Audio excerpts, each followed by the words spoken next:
Audio recording for this meeting has begun. So good evening again. My name is Eric Lebo. I'm a Housing Services Manager with the Department of Behavioral Health and Developmental Services. I'll be presenting tonight with my colleague Jeannie Cummins. There are other members of the DBHDS housing team that are on the webinar as well.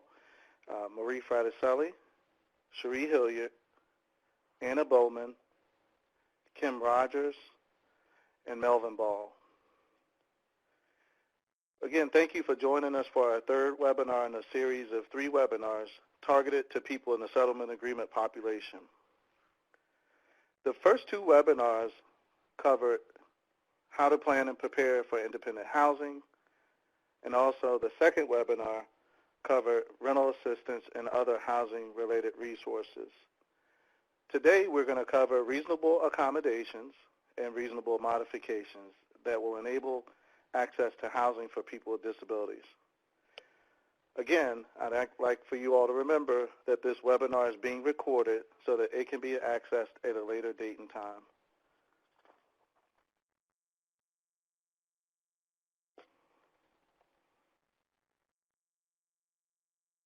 So today's goal.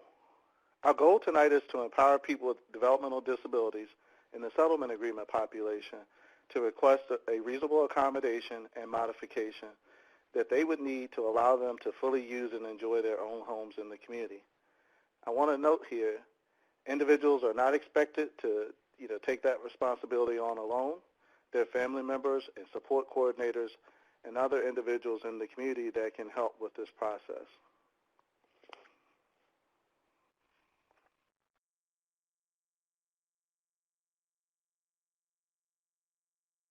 Before we get into the details, I'd like to share with you some webinar guidelines. You'll notice that there's a chat box in the bottom right-hand corner of the screen. We ask that you use that chat box to ask any questions that you may have. I want you to also, if you're asking questions using that chat box, make sure that your questions are clear and concise and provide enough detail for us to provide a response. We do have moderators that are participating with us, and they will forward your questions to each presenter to be answered as soon as possible. We have incorporated slides within our presentation that will give us a chance to pause to allow you the opportunity to ask a question. I want you to know that we can go back and address any question that you may have from a previous slide. So if we've moved on to a subsequent slide, we'd be happy to go back. Just let us know. But we do ask that you keep your questions general in nature. Specific cases regarding specific individual situations, we ask that you all contact one of your housing specialists in your region, and we'd be happy to address any of those questions offline. Okay?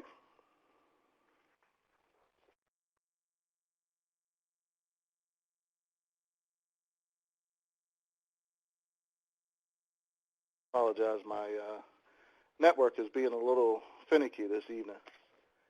So in terms of the agenda, we're going to cover the definition of a reasonable accommodation or modification. When is an accommodation or modification necessary? Who can request an accommodation or modification? When can that request be made? Examples of accommodations and modifications, we're going to provide you a good number of those. We're also going to cover how you can request an accommodation or modification, reasons that a request can be denied, options if a request is denied, and then we're going to take questions at the end of the presentation, and we're also going to provide you, again, that contact information for the housing specialist in your particular community.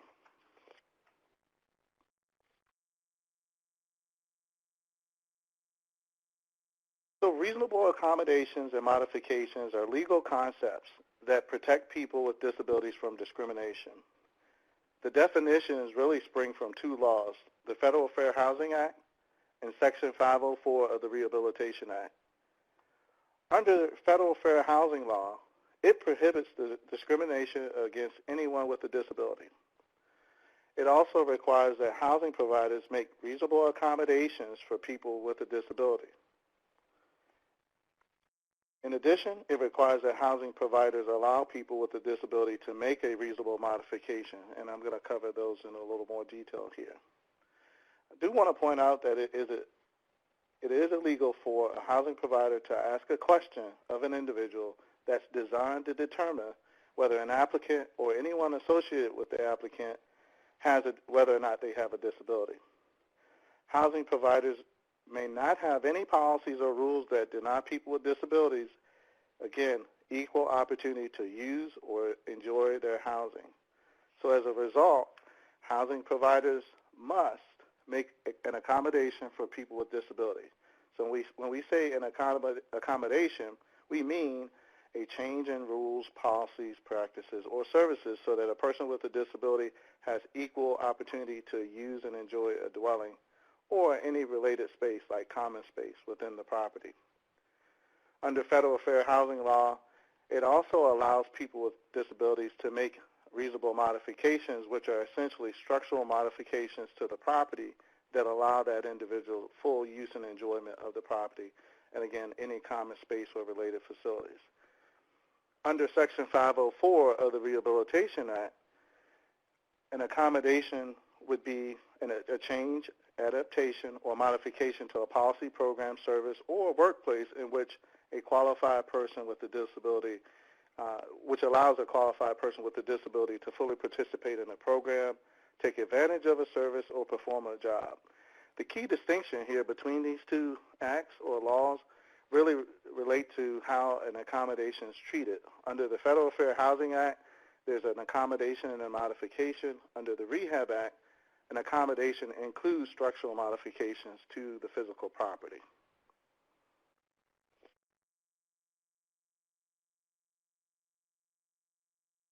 So who is protected under the Federal Fair Housing Act and Section 504?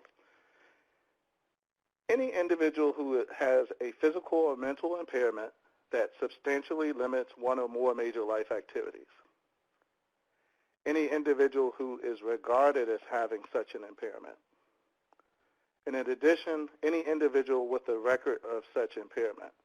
So when we say an individual who is regarded as having such an impairment, if someone thinks that an individual has a disability, they're to be treated as such. Any individual who has a record of having such an impairment would be any individual who has been institutionalized and they have a record on file as having a mental health challenge. They're to be regarded as having a disability and are protected under the Federal Fair Housing Act and Section 504. The Fair Housing Act also extends discrimination protections one step further to buyers and renters without disabilities who live or are associated with an individual with a disability. For example, a renter without a disability cannot be denied a housing opportunity because his or her children, a parent, a friend, a spouse, or a roommate has a disability. This also means a renter without a disability must be given the opportunity to request an accommodation or a modification for someone to whom that renter is extending the use and enjoyment of the dwelling. So if an individual is in a unit and they have a parent that visits them regularly who may need an accommodation or a modification, they can make that request on that person's behalf.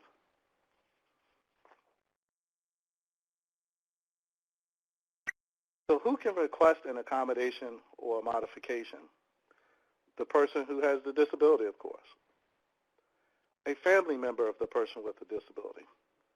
Or any individual who's acting on that individual with the person with the disability, their behalf. So a guardian, anyone with a power of attorney, or a case manager, counselor, or a social worker.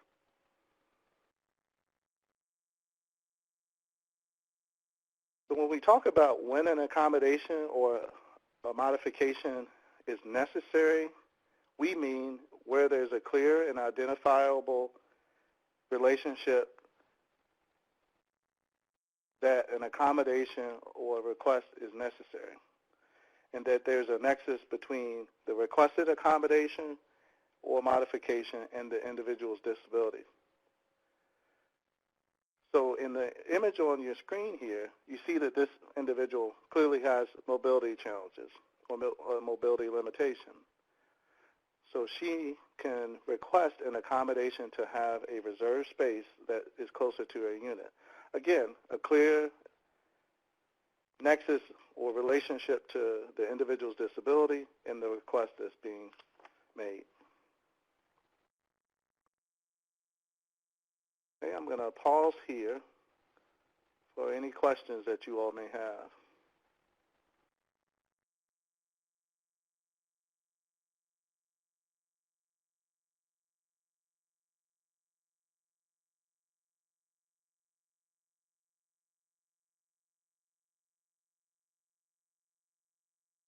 See, someone's having some connectivity issues. We apologize for that.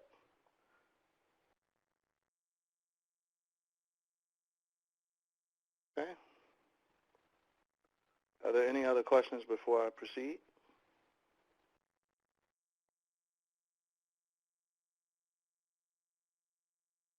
I'm going to go ahead and move along. Feel free to populate any questions that you have in that chat box again to the lower right-hand corner of your screen. So here I want to talk about when can a request be made. An individual with a disability, or again, remember we talked about someone acting on that individual's behalf, should request an accommodation as soon as it appears that an accommodation is needed. And a request for an accommodation or a reasonable modification can be made before, during, or after the process of securing housing. So for example, when a person is applying for or receiving rental assistance through either the voucher program, SRAP, or any other program, or when the individual is applying for or occupying rental housing. So when they're submitting their property application to lease at a unit, or while they're leasing a unit, they can request an accommodation or a modification. I want to point out here, there's no requirement that requests for reasonable accommodations or modifications be submitted in writing. We do highly suggest that individuals put their request in writing so that their request can be documented.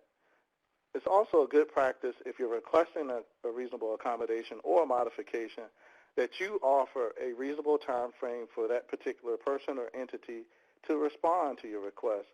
We typically suggest 10 to 15 days for accommodations, and for significant structural modifications, you may consider a longer time frame, such as 30 days or longer, depending upon the type of request.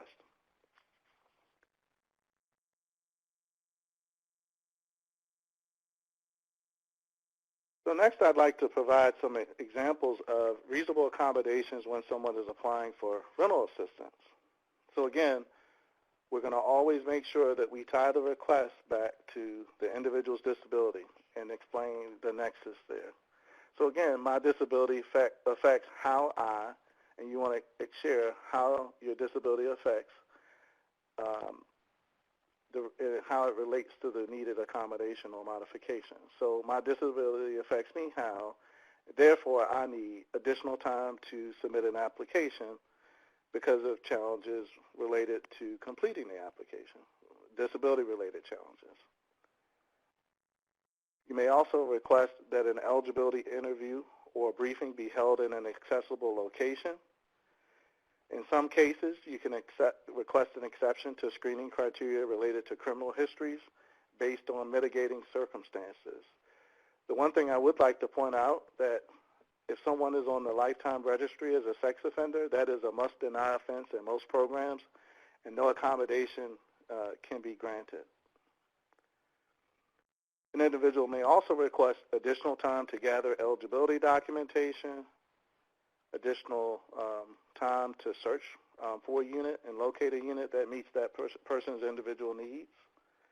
They may also request a live-in aid, and I want to caution you here in that you understand who can serve as a live-in aid.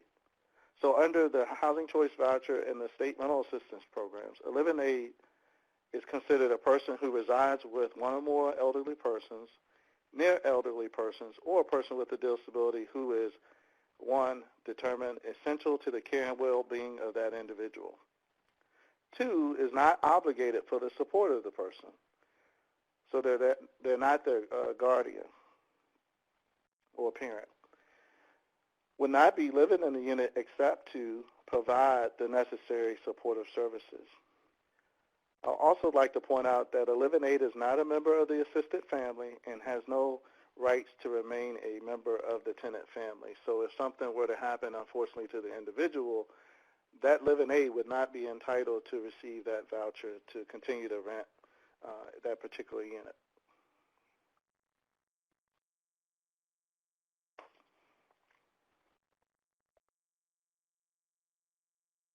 Other examples of reasonable accommodations when applying for rental assistance or housing assistance, a person can request a higher payment standard.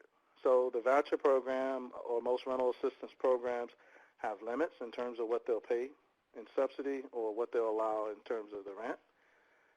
A person, if they can tie the need for a higher payment standard back to their disability, for example, we typically see that people ask for a higher payment standard when they're not able to locate an accessible unit that meets the person's need within the payment standard for that particular program.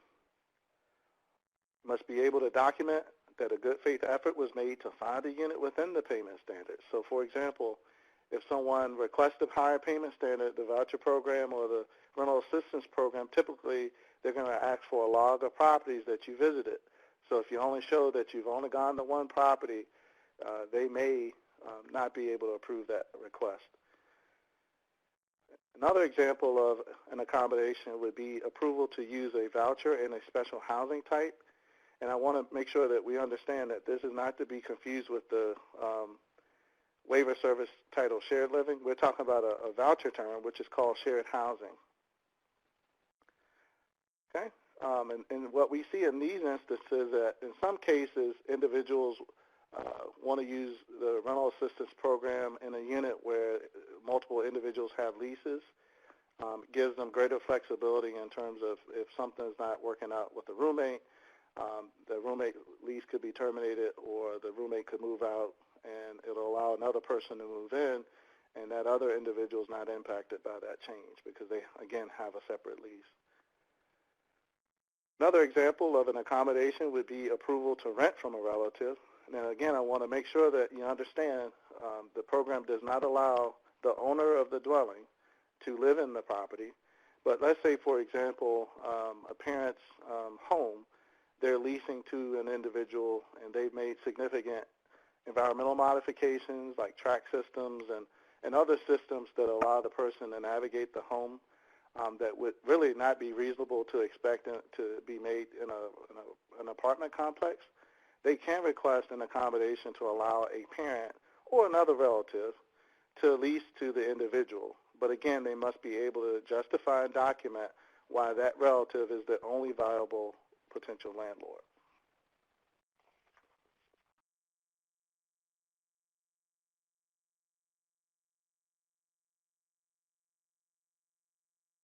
So next we're going to cover examples of reasonable accommodation requests when applying for or occupying rental housing. We just covered when applying for rental assistance. So again, we're going to tie the request back to the person's disability. So for example, the person could request a parking space that's closer to their unit because of mobility limitation. They can request that a living aid be added as an authorized occupant on the lease. Again, we talked about adding that person or requesting accommodation as far as rental assistance is concerned so that the voucher size or the certificate size is determined based on the number of individuals in the household and that living aid being a part of the household. In this example, we're going to ask that the landlord add them to the lease as an authorized occupant. Another request would be a request to lease the next available ground floor unit because of a mobility limitation. So, for example, if an individual applies to a complex and there are no ground floor units available, they can request an accommodation to lease the next available ground floor unit that opens up. An individual could request a support animal in a property that has a no pets policy. This would be totally fine. They would be able to make that request. Or they could ask that a non-tenant be able to access a laundry room or a pool facility for the purpose of assisting the individual with the disability who's the tenant. Again, these are all accommodation requests that would be typically allowable as long as the connection could be made back to the person's disability. And last but not, yes. Can I just, this is Jeannie, can I just add a comment on the live-in aid piece? Sure. So the reason that you would list a person as an authorized occupant on the lease is because rather than having them, you don't want to necessarily list the live-in aid as a leaseholder, because oftentimes you want to be able to have a person listed as an occupant so that they don't have rights of tenancy. Because if an individual eventually needs to change their live-in aid for one of several reasons, they're going to want to be able to have that live-in aid taken off the lease and switched out relatively easily. If they're listed as a leaseholder, that means that live-in aid basically is going to have rights of tenancy. And it's going to make it a lot harder if that live-in aid chooses not to leave the unit to be able to remove that live-in aid from the unit and trade that person out for another live-in aid. Great point. Thank you for pointing that out, Jeannie. So you really need to understand the implications of how you treat that live-in aid and how they're added to the lease. So last but not least, there's also an example of a request where if there are limited parking spaces or a parking deck in a particular property, an individual could request that someone that's providing some drop-in supports that they be provided with a parking pass or access to a garage or something of that nature. Doesn't mean that they have to provide the access for free, but they do have to provide that access. For example, in the paid garage that has a fob only or a key card pass, they can request an accommodation to allow that drop-in staff to receive that key card to get access to the deck. Right?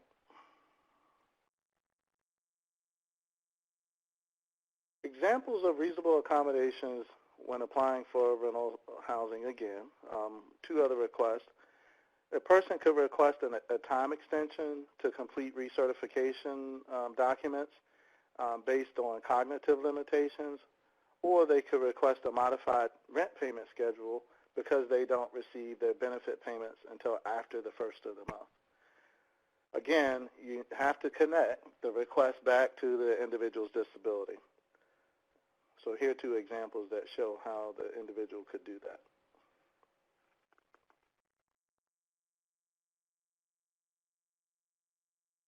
So next we'll cover examples of reasonable modifications. So here when we talk about modifications, we're talking about modifications to the structure itself or the physical plant.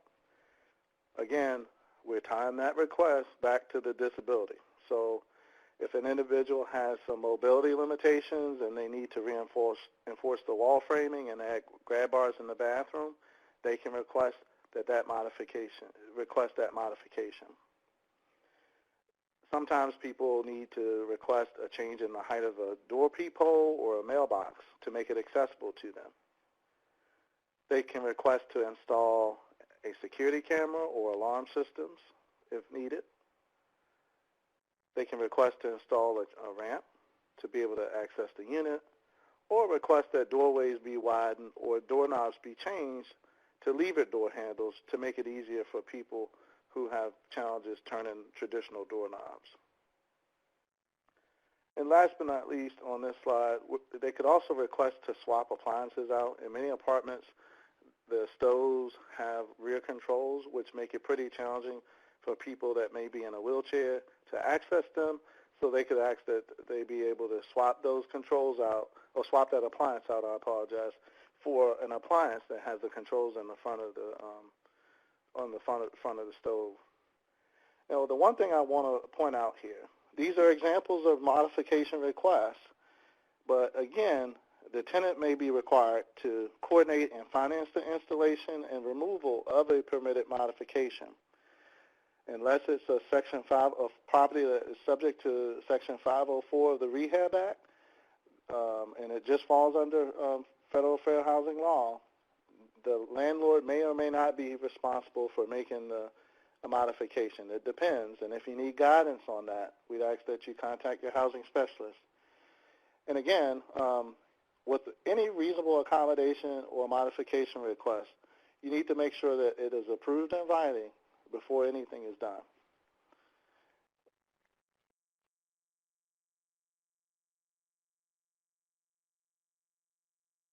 We've also seen requests where people have asked for automatic door opener systems, or we've seen requests where people have lowered cabinets to create roll-under counter space so that it makes the counters more usable by folks in wheelchairs. We've also seen where individuals have requested to lower light switches or to raise electrical outlets to make them more accessible based on people's individualized needs.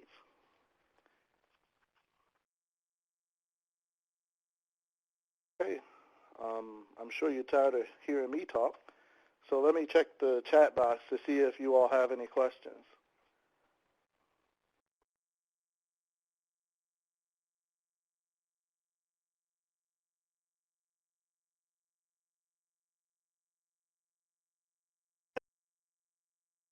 Either I've done a really good job or I've put everyone on the call to sleep. I'm sure it's the latter of the two.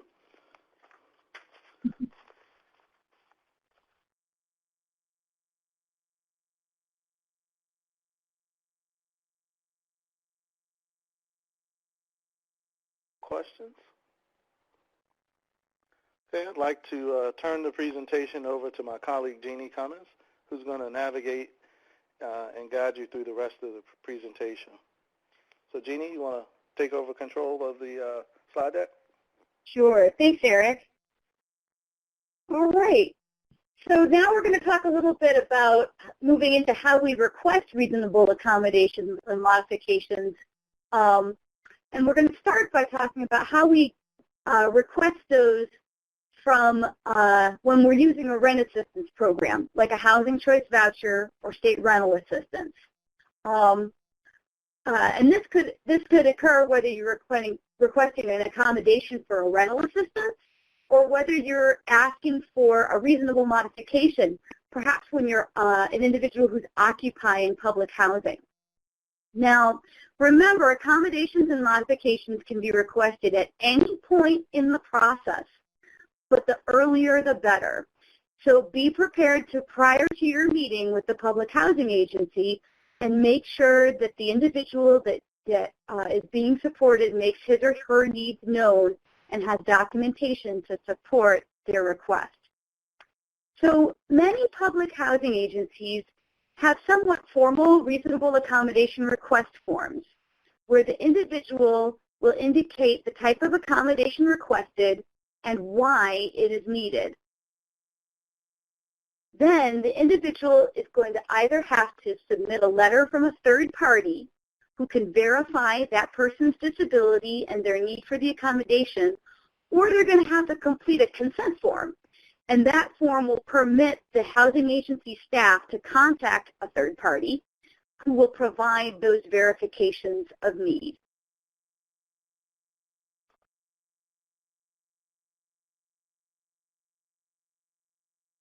So once the public housing agency receives this documentation from the third party, it will review the request and make a decision. Now, you may want to ask for the agency's policy on the time frame for making a decision so you know the maximum time you're likely to wait.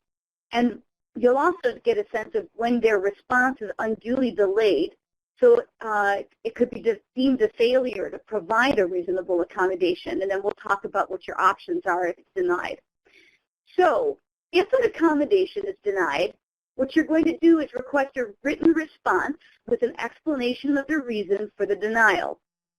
If the denial of a reasonable accommodation results in a denial of assistance at the time of application for rent assistance or for housing, an individual may ask for an informal review of the decision denying the assistance. The housing agency will have to give the applicant prompt notice of a decision denying assistance explain the reason for the denial, and explain how to obtain what they call an informal review of their decision. If the denial of a reasonable accommodation leads to a denial of assistance during participation in the voucher or the state rental assistance program, an individual can request an informal hearing regarding a decision to terminate their assistance. Again, the participant is going to receive notification of a decision to terminate this assistance and an explanation of the reason for the termination and information on how to obtain an informal hearing.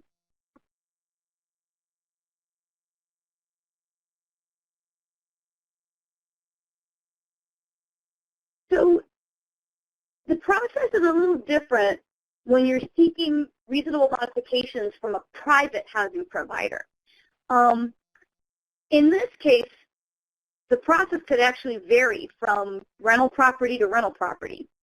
Some rental properties could have fairly formal procedures and forms, especially properties that are more like corporate-owned rental properties that have lots of different sites, while others that are kind of more mom and pop may simply accept a verbal or a written request.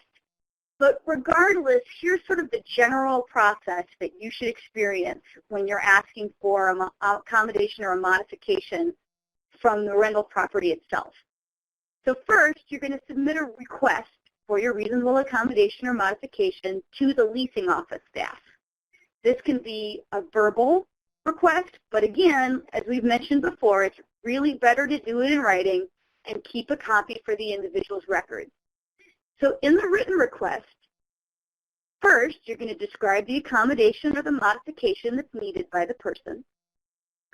Then you're going to include information about resources that could make it easier and quicker for their management to grant the request. For example, let's say the individual wants to install a doorbell camera because they can't open the door to be able to necessarily see who's there, or they can't see the peephole, and for safety reasons, they need to know who's at the door before they open the door. So maybe they want to install a doorbell camera. Well, if they can provide to management the make and the model of the doorbell camera that they want to install and sort of a description or a graphic of how that gets installed on or mounted to the wall, then chances are it's going to get installed, or it's going to be able to get approved a whole lot quicker. Then, if you're making modifications, there's several things that you're going to need to do in your written request. First, you want to assure the leasing staff that all required building permits will be obtained. And again, you're responsible for this. Second, you're going to want to assure the modification will be done in a professional manner. Third, you will have to agree to return the premises to their original state unless the modification is not going to interfere with the next tenant's use and enjoyment of the premises. So, for example, when you're widening doorways, widening a doorway generally isn't going to interfere with the next tenant's ability to use the doorway or the unit, nor is it going to interfere with their ability to enjoy the unit. So in those kinds of cases, you wouldn't necessarily have to return the premises to its original state. Last but not least, where needed to ensure with reasonable certainty that funds will be available to restore, make any necessary restorations at the end of the tenancy, you may have to agree to pay into an interest-bearing account over a reasonable period of time an amount of money that won't exceed the cost of the restoration.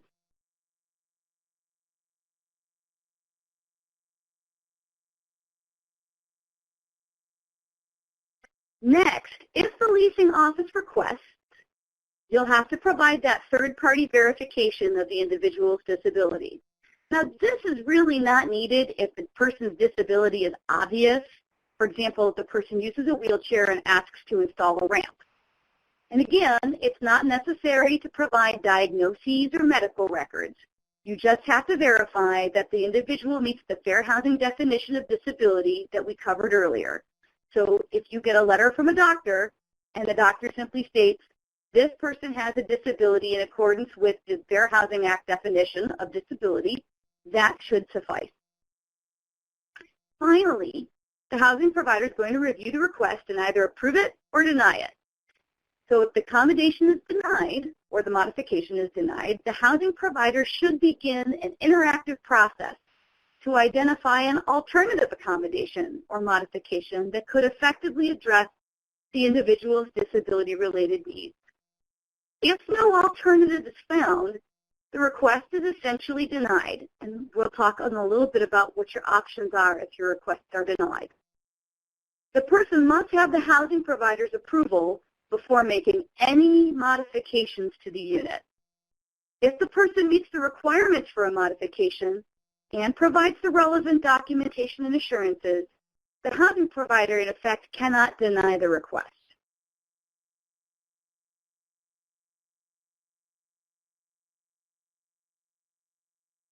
Any questions at this time?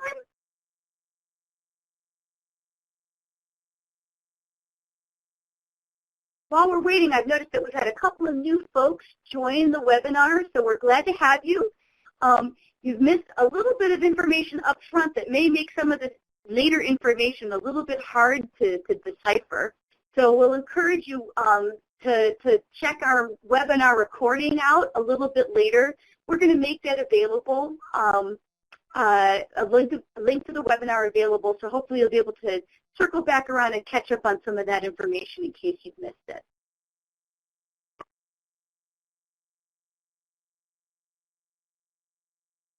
No questions at this time? All right, well, we will forge ahead.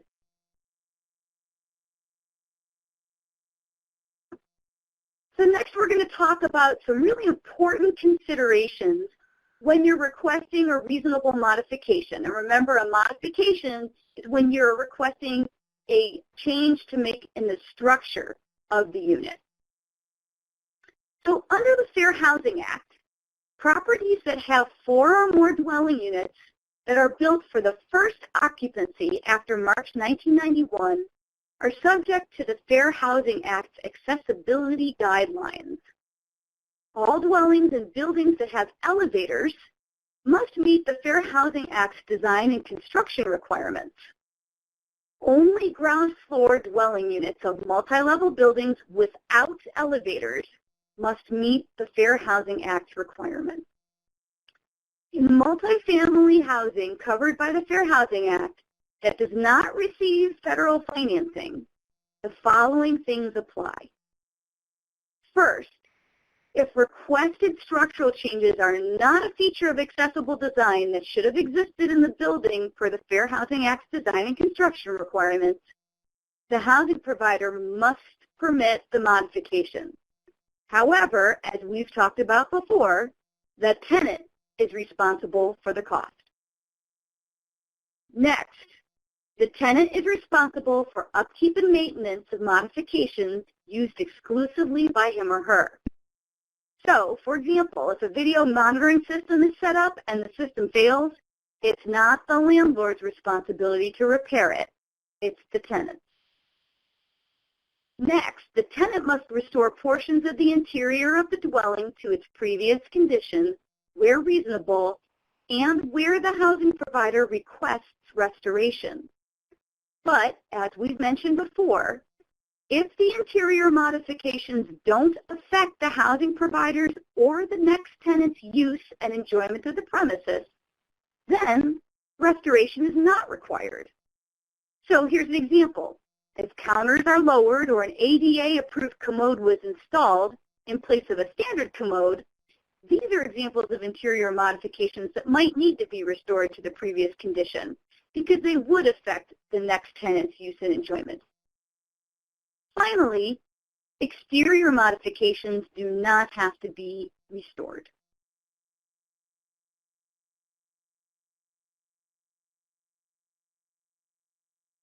Here are a couple more considerations when you're requesting a reasonable modification in multifamily dwellings where there is no federal financing involved. Where restoration is required, such restoration must be paid by the tenant. The housing provider cannot insist that the tenant use a particular contractor to perform the work.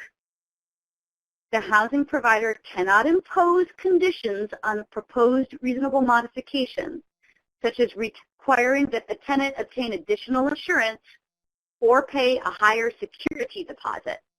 But, as we said before, housing providers can require tenants deposit money into an interest-bearing escrow account to ensure that funds will be available for any restorations needed.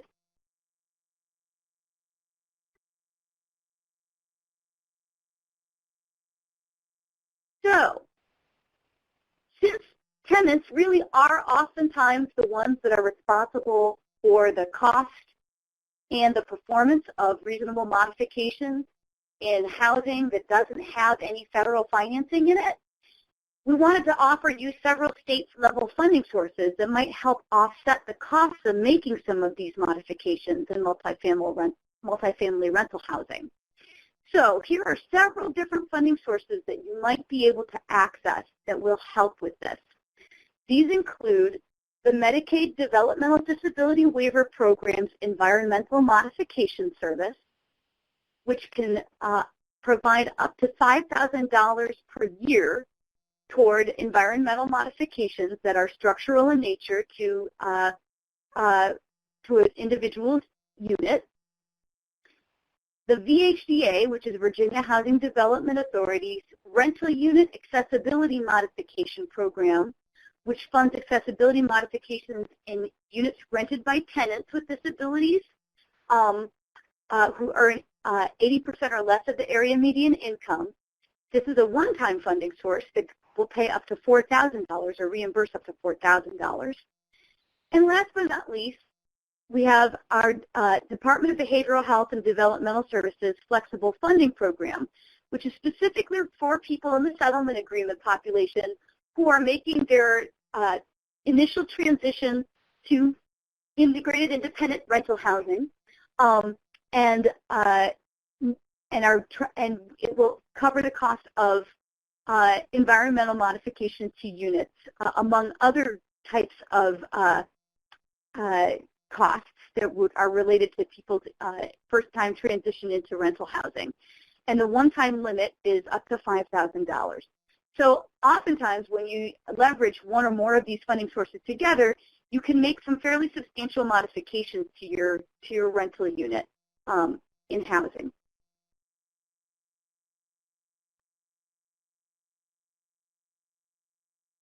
Now, we've talked about how tenants often bear the burden for the cost of reasonable modifications in rental housing that is not federally financed. However, there's an exception to this for housing that is federally financed. So when rental housing that is newly constructed or substantially rehabilitated using federal financing, it's covered under both the Fair Housing Act and Section 504. Examples of housing that receive federal financial assistance include public housing provided by local public housing agencies, Section 8, Section 202 housing for seniors, and Section 811 properties for people with disabilities, rural development properties, and properties financed with home or community development block grant funds. Now, Section 504 has stricter accessible design and construction requirements, known as the Uniform Federal Accessibility Standards. In addition, structural changes requested by people with disabilities in housing that gets federal financing are considered reasonable accommodations, and they must be paid for by the housing provider, unless providing those modifications causes undue financial and administrative burden or a fundamental alteration of the program. So an example of a undue financial and administrative burden might be asking for the installation of an elevator in a two-story building owned by a mom-and-pop owner that only owns one or two small apartment buildings. Another time that a reasonable accommodation may not have to be performed under Section 504 and paid for by the housing provider is if the individual's needs can be accommodated through another means, An example of that might be giving a tenant an empty first floor unit rather than building a big ramp or installing an elevator.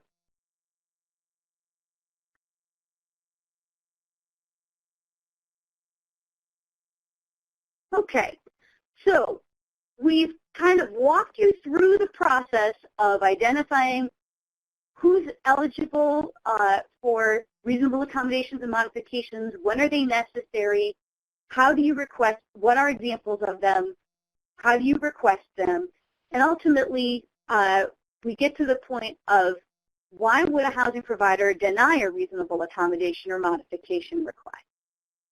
So there are several reasons under Fair Housing Act in Section 504 that a housing provider can deny a reasonable accommodation or modification request. And these include if the individual is not a person with a disability as defined by the Act. So they don't meet the definition. Also, if the individual is not qualified. And what we mean by qualified is that the individual doesn't meet the tenant selection criteria that everybody else has to meet. For example, perhaps they don't qualify because they don't meet the minimum income for the property. Or perhaps they don't have a rental history that qualifies because they may have a history of eviction, or they may have a history of lease violations, things like that. They may be denied because the request is not made by or on behalf of a person with a disability. Or there may be no disability-related need for the accommodation. Another reason may be that the individual with a disability's tenancy would constitute a direct threat to the health or safety of other individuals at the property or result in substantial physical damage to others' property, unless that threat can be eliminated or significantly reduced by, you guessed it, a reasonable accommodation. And last but not least, a housing provider can deny a reasonable accommodation or modification request because the accommodation is determined not to be reasonable. And what we mean by that is it would impose an undue financial and administrative burden on the housing provider, which the housing provider must prove, or it would fundamentally alter the nature of the provider's operations.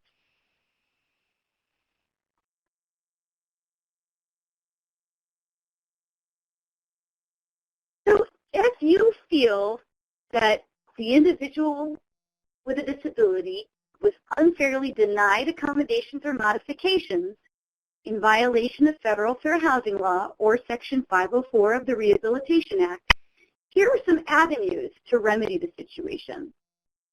These live links will be available in the PDF version of this PowerPoint, which we'll be forwarding to everybody.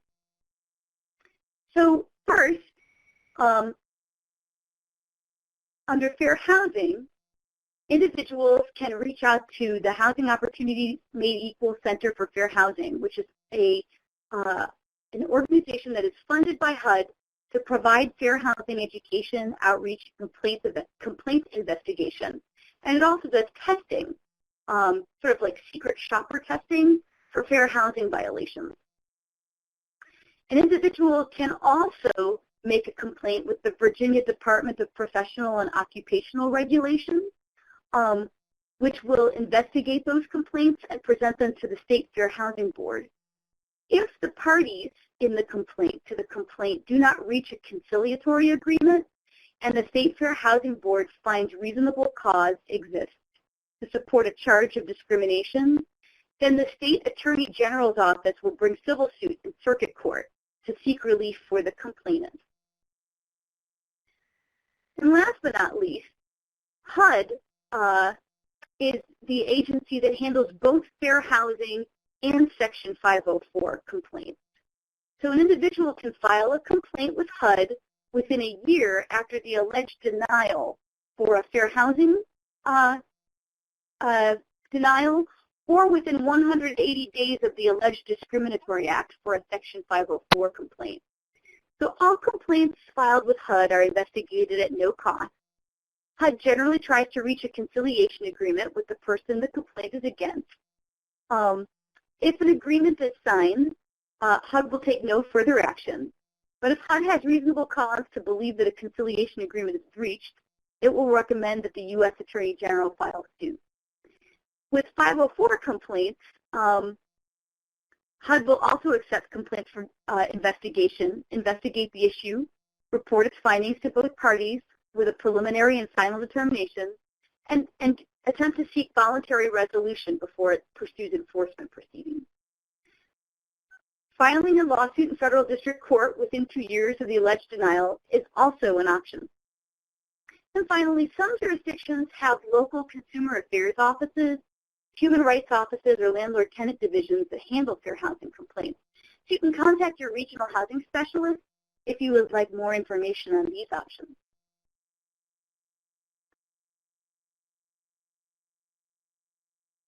So reasonable accommodations and modifications can be a complex and nuanced topic. We wanted to leave you with some resources that can answer many questions and provide additional guidance.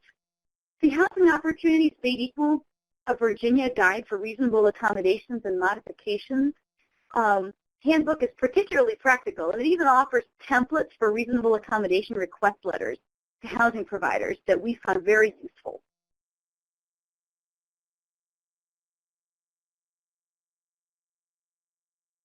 So we'll be glad to open the floor to questions now.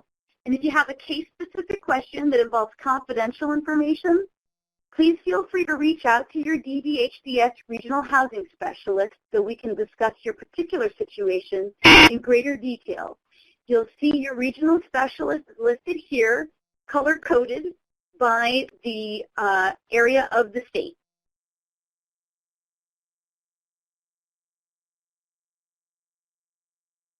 So any questions?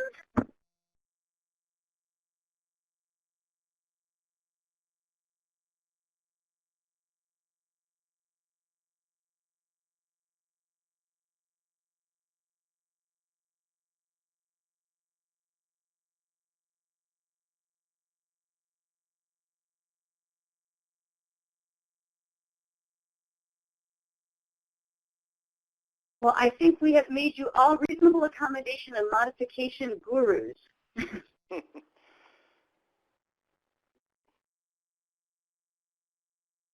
I see no questions, Jeannie. Either we've made them gurus or put them all to sleep or a combination of the two. We're just not sure. That's right. But I want to take this opportunity to just thank our team. This is the last of our three-part webinar series. We've tried to provide you all with enough content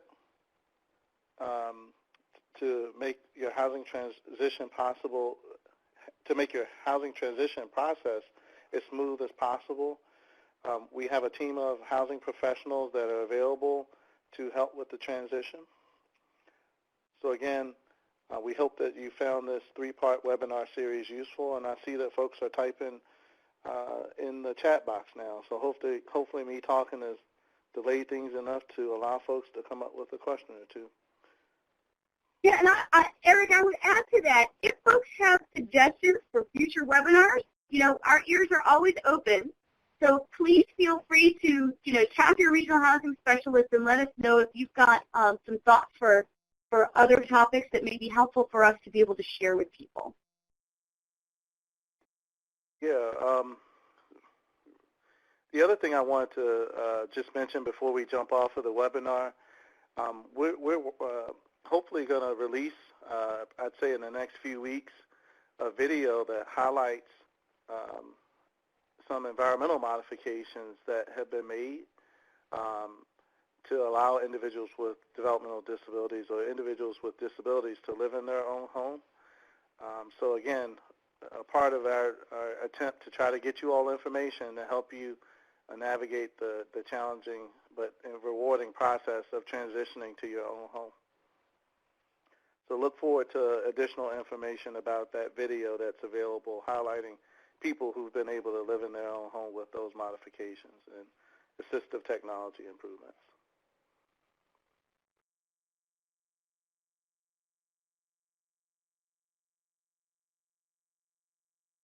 We have one question coming in from Mr. Levy.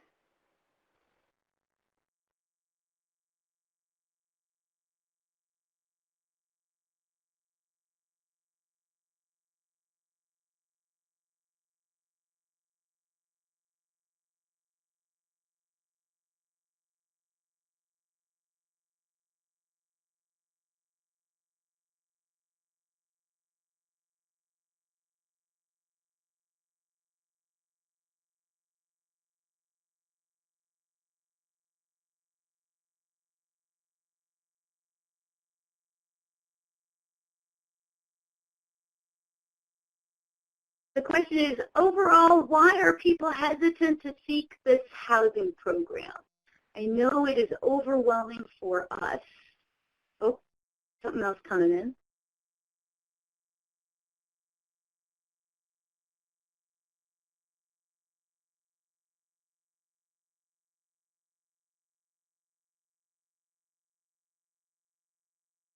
Meaning housing assistance to move out to be independent. Well, Mr. Levy, I'll give you some feedback. I mean, on the bright side, we have had more and more and more people making the transition each year. So I think early on, it was fear of the unknown. So I think that's the biggest fear. I think one of the challenges is that it is a challenge for people to try to coordinate what I almost call like the three legs of the stool, which is you have to coordinate accessing the housing assistance, the rental assistance often, at the same time that you have to coordinate accessing the supportive services that people need to be able to live in their own place. At the same time that some people, depending on the individual circumstances, have to coordinate accessing the accommodations and modifications that people may need in the housing, especially when it relates to accessibility needs. So when you have to kind of try to get all of those things to happen at exactly the same time, that can be pretty challenging. And it's a matter of sometimes timing, and it's sometimes a matter of availability of housing and services being those resources being available at exactly the same time and exactly the same place. But those kinds of issues are not unique to our population. Those issues are the same issues that people in many other populations face, including folks who are older adults, people with other types of disabilities, and oftentimes folks who don't have disabilities. So it's sort of same issues, different day. So but they're challenges nonetheless, and they certainly make it so that some people would maybe more hesitant to take action. But that's why we really encourage people to go through the planning process and take it one step and basically don't try to swallow the elephant all at once. But make it manageable bite-sized pieces so that it's a planned transition. And Jeannie, may I add, so right now there are over 750 individuals across the state living in their own home. And since 2015, when we started with the housing choice voucher, the admissions preference set aside, and then followed up with the state rental assistance program, we've seen over 413 or 15 individuals, I know it's about 415 individuals transition to their own home since January of 2015.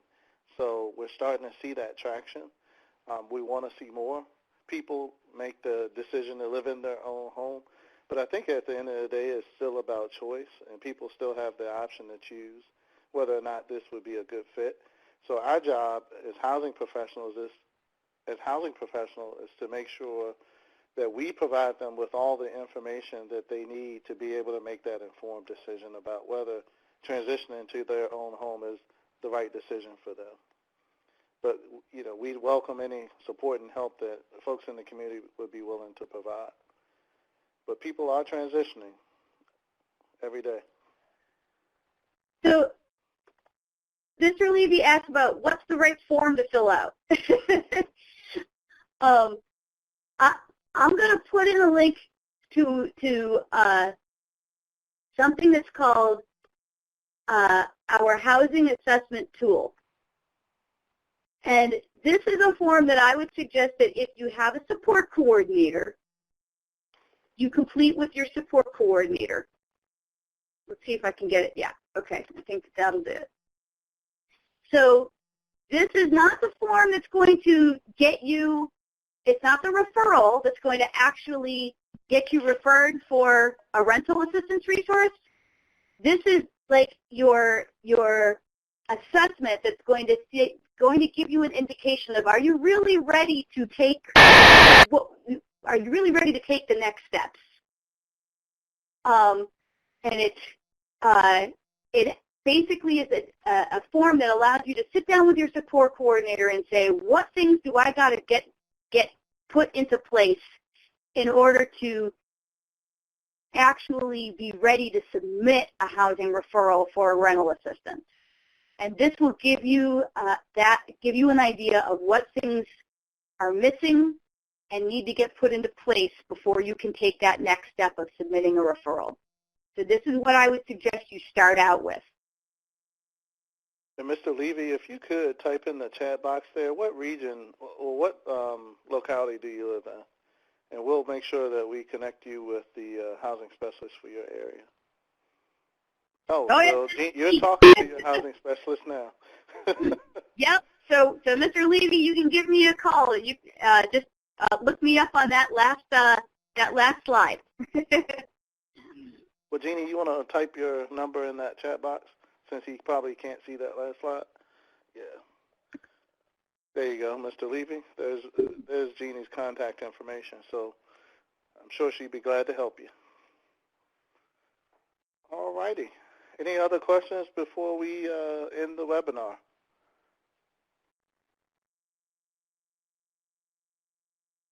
Well, Jeannie, you've done a great job of making me look good, so I appreciate that.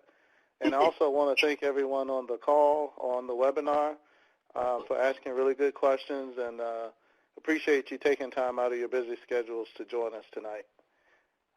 Last but not least, I want to also thank the other members of our housing team for participating with us as well. And thanks for all of your hard work for making this webinar series successful. So everyone, good night and God bless.